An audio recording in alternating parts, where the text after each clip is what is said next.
Hello, happy Sunday. Today is June 29th, and this is Sunday Musing. I am just be ready here. Okay, hi. I am doing this through Zoom for some weird reason rather than putting up my phone. And I physically am not in a great place. I have vertigo again, and I have a bit of a headache starting too. So I'm not in the best place to start, but if you don't do it now, you just never will.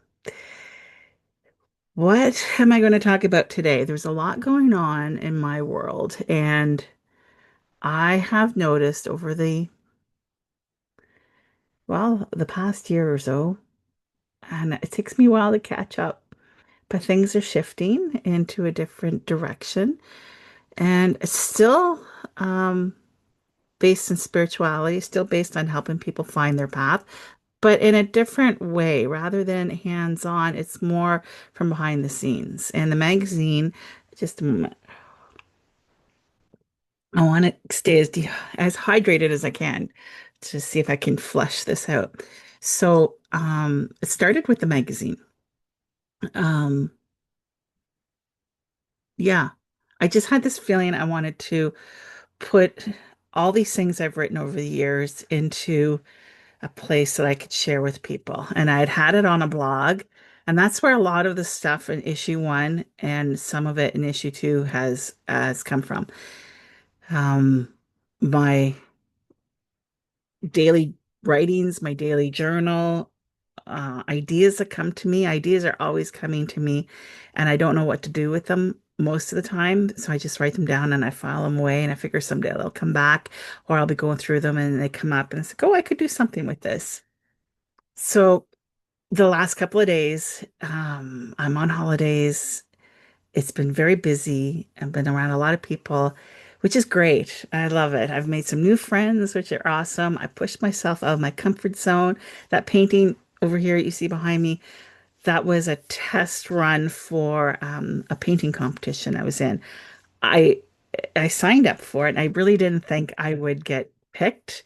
I didn't think I had enough, I guess, experience, or I don't know, but they picked me as one of the contestants or participants, and that floored me.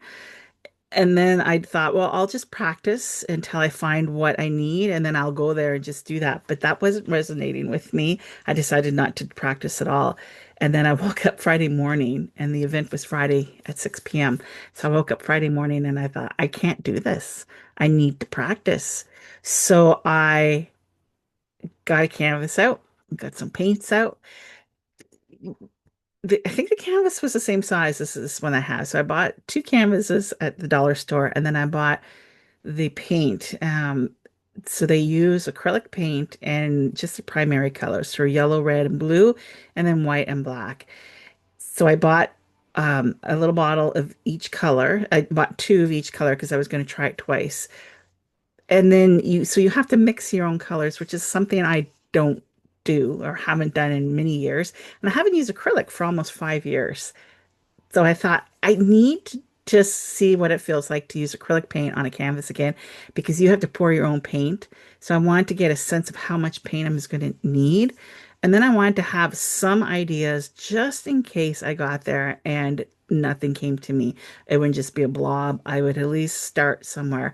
And my go-to is always to start with a sunset or a sky. You just put the sky down, and usually it follows with hills or mountains.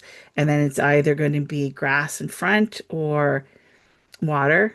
And then sometimes I put a little island in, and then trees go in, and then it takes on like a life of its own. So that was my first plan. And then the second was just a sunflower because I love sunflowers, as you can see back here. I have a bunch of sunflowers. So Friday morning or Friday on my lunch hour, I set a timer for 20 minutes, and I did a painting, which is right here. This one here. And I really like the sky and the way it went. I don't like the foreground with the trees. I was running out of time. And I really liked the painting before I added all the other stuff. Like the background was just so beautiful. But I mean, that only took like 10 minutes and then I was done. So I needed to add more to make that 20 minutes. And I wasn't happy with it mixing the colors. So I was mixing on the canvas and not beforehand. So then I sat there for a while and thought, what could I do to improve this? And that's when I thought, okay, mix your colors. You're going to need brown. You're going to need orange because I was going to do I wanted to do the summer solstice sky at after sunset. So about 10 p.m., the sky usually has orange and then a very light blue, and then it goes into the deeper blue. And this goes on till like, I remember at my old home, it would go for like maybe even 11 o'clock at night. You could still see that orange glow going up right in the true north. And so I wanted to replicate that. And we were doing this on the summer solstice. It was summer solstice was 11:27 p.m., I think, Friday night. So that's what I thought I would do. And so I mixed those colors and then I did this in the 20 minutes. So it didn't quite work out the way I wanted. But when I got to the event, it was nothing like this. And everything went out of my mind of what I was going to do. And there was no plan and I didn't mix. It was just, but I got myself on my comfort zone. I did something that terrified me and I came out okay. Better than okay. I mean, the painting was it was okay. It wasn't my favorite, and I wouldn't ever sell it to anybody or give it to anybody. I would probably take it home and start over. But somebody bid on it and took it home, so that's something, right? So we'll just let that one go. And then on Saturday, I went for a drive and I saw a property for sale that's been on the market for some time, and it looked like it changed realtors. And I have this dream, and I thought, should I reach out? Now the dollar value was much like I don't have the cash to pay for it, and it was quite a big amount, and I thought, I'm just going to reach out to the realtor and say, this is like, I'm interested in the property. Would it be, I have ideas for it. Would it be possible to walk the land just to see as a starting point whether it would be a good place to do what I want to do? And they came back and said that the owner is very particular about who visits the site, and you need to have like answer some questions, such as like, do you have the money for it? Are you pre-approved? Was your vision?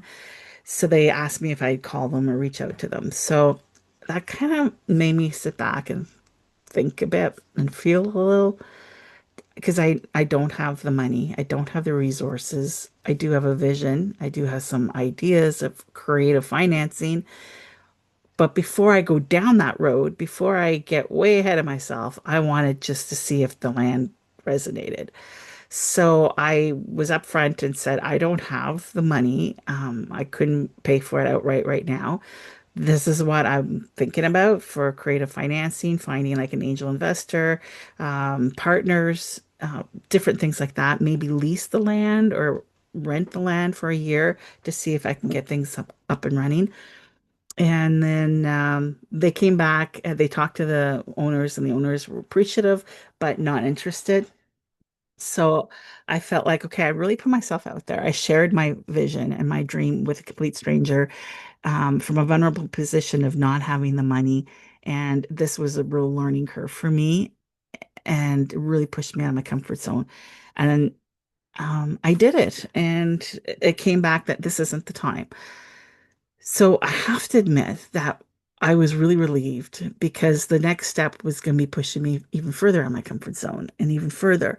And I just felt like I'm not ready for that dream right now. And then part of me was like, well, maybe this isn't the dream. Maybe the dream has changed now. And I came to realize that I can put this on pause for now. I'm still working full time, and I feel like until I'm retired or at a place where I am more financially able to do things like that, I just want to put this on the side for now to revisit at another time. So I moved that off. The magazine went out and it's getting some good feedback and subscriber numbers are going up, which is awesome.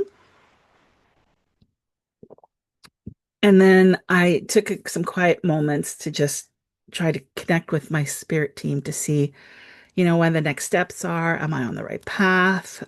Some doubt was coming in because I don't feel like I'm want to be doing readings and in-person workshops on a full-time basis. I feel like doing them once in a while when I feel energetically aligned with it, but I feel like I need to take a step back from that. And that is really hard for me because I feel like that's how I help people.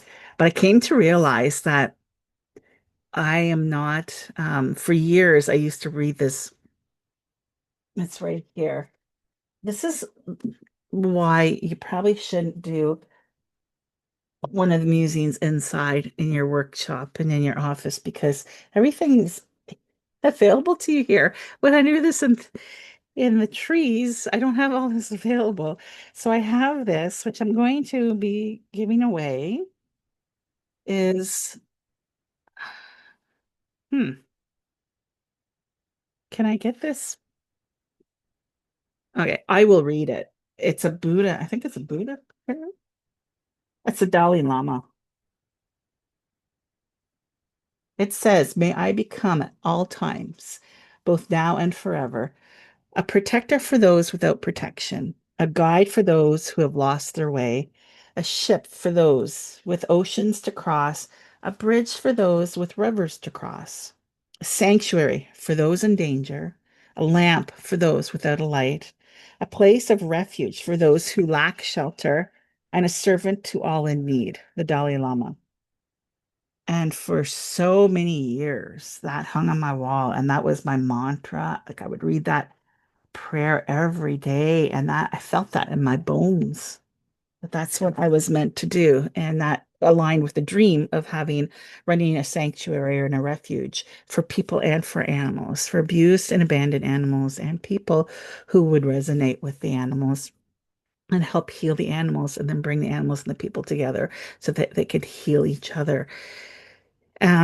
So that was very much in alignment with that. And then I hung it up here at my new home and it was behind the door, so I didn't see it every day if my door was open. And one day the door was closed and I was reading it and I thought, that doesn't align with me anymore. It just doesn't resonate.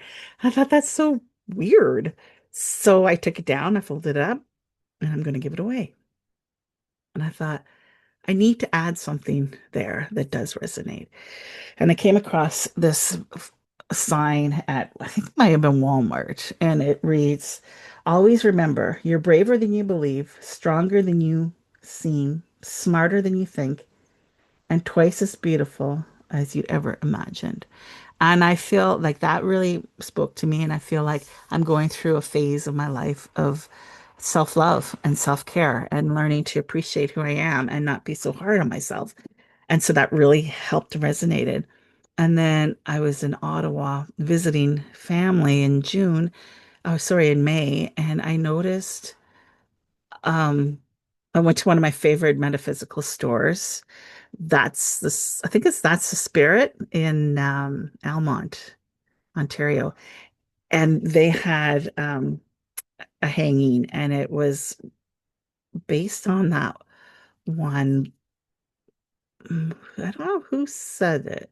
I learned it from Klepper and Reed, and it's where the soul is guided to go to the edge of the mountain and jump, and they continued to try, the spirit continued to try and encourage the soul, the spirit to jump. And they said, "But what if I fall?"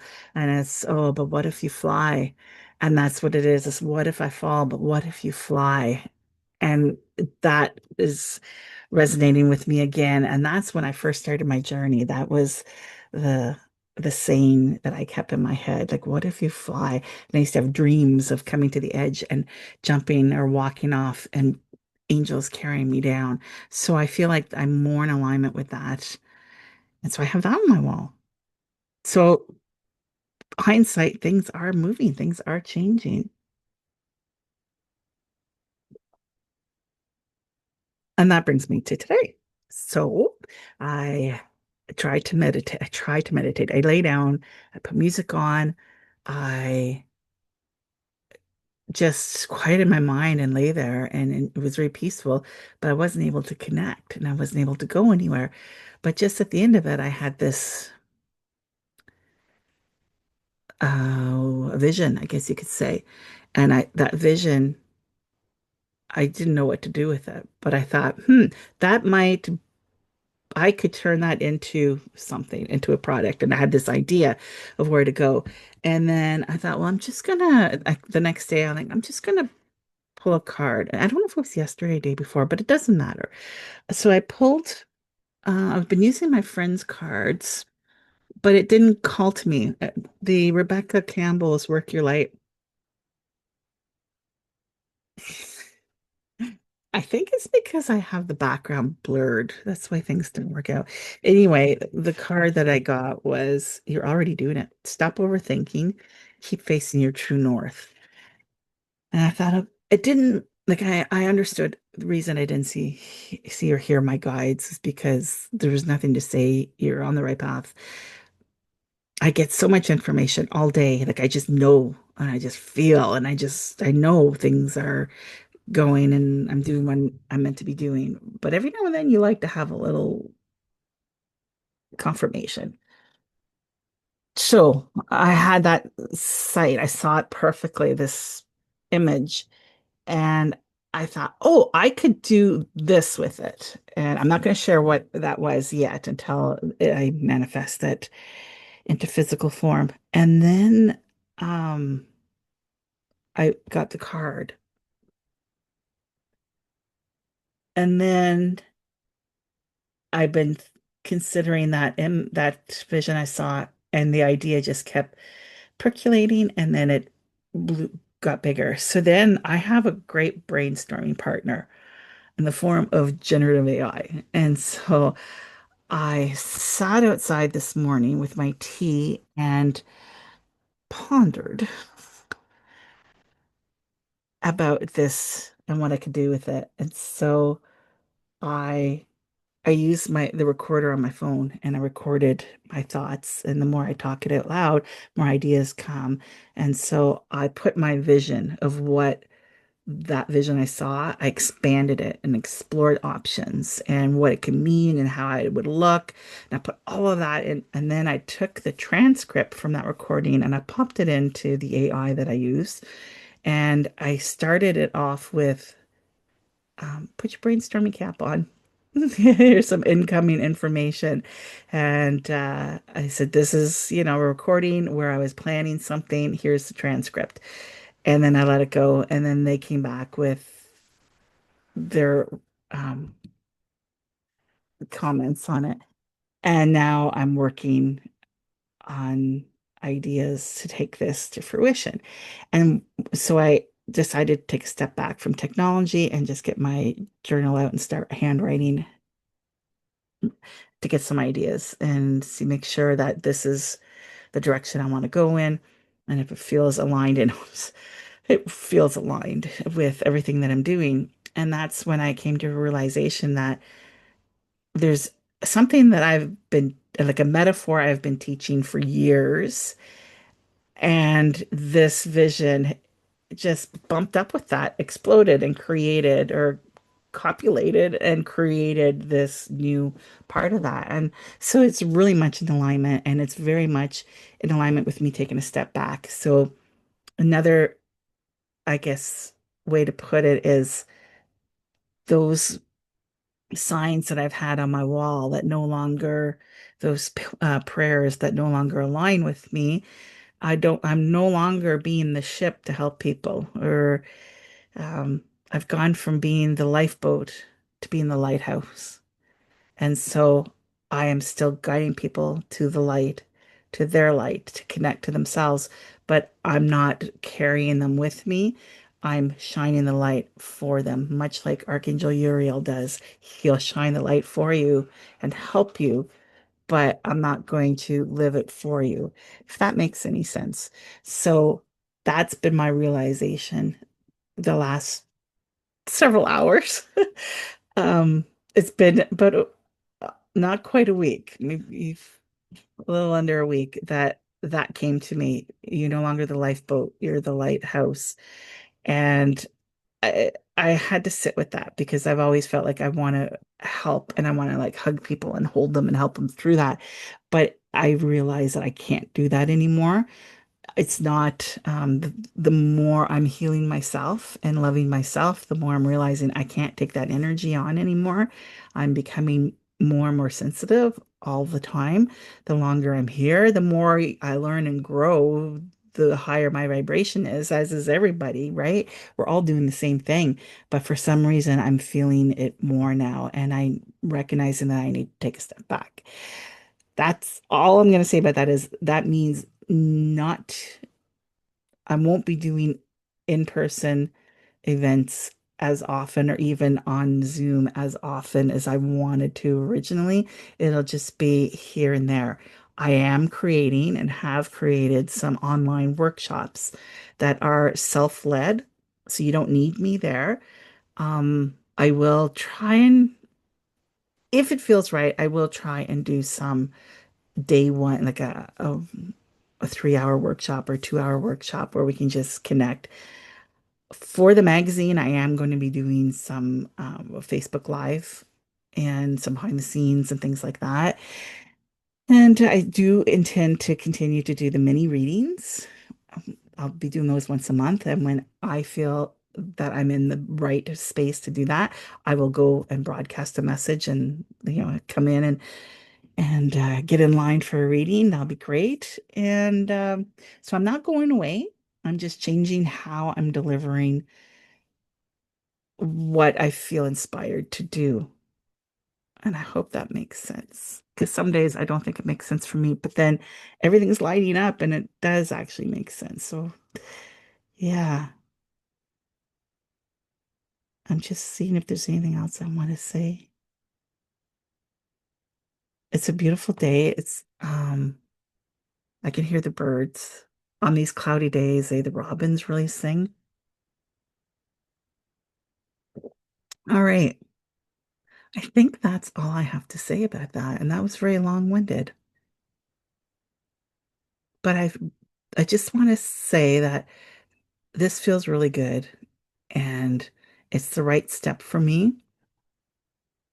And it's going to allow me to have more energy and more time to devote to what really makes my heart sing and not what I feel like I should be doing. It's what I want to be doing and what I need to be doing.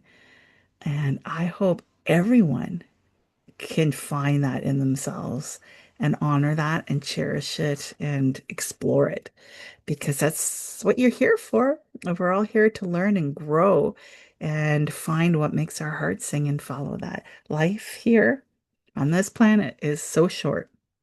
It goes like this. And you don't know when you're going to be called back home. It's going to be when you've completed your mission and what you need to do, or what you've learned, what you need to learn. And it could be tomorrow. It could be, another 30, 40, 50 years. Who knows? It'll be when it'll be. So I want to get out of, and I want you to get out of the 9 to 5, the 8 to 4, 7 to 3, whatever your day job is, and you're working so that you can put money away so you can retire and then live a life that you love. I want you and I want myself and everyone I know to find a way to love your life right now and do all the things that you enjoy doing. And if that 9 to 5 job is not it, then find a way to make it it. Find a way to get creative so that you enjoy the time you're there, or find something else that does make your heart sing. To find a way to get aligned with your higher power so that you don't have to worry about money or about anything. And every time something jumps up in front of you and on your path, want you to recognize that it's just a challenge that you've probably predetermined and put in there so that you can learn from it. And So when that thing happens, take a step back instead of saying, "Oh my God, it's the worst thing ever to happen to me," and things are going so well. Instead of all that, take a step back and go, "Oh, okay, what is this about? Where did this come from? Why is this here now? Is there something I need to learn from this? If there is, what is it? Okay, let's get through this together and figure it out, and just keep going." That's what happens when you become enlightened and you're living a life of purpose.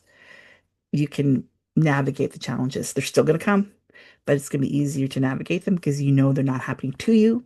They're happening to help you to become a better spirit, to become more enlightened, so that you can go home again faster. All right. Thanks for listening. Thanks for watching. Thanks for supporting. And yeah, be well, my friend.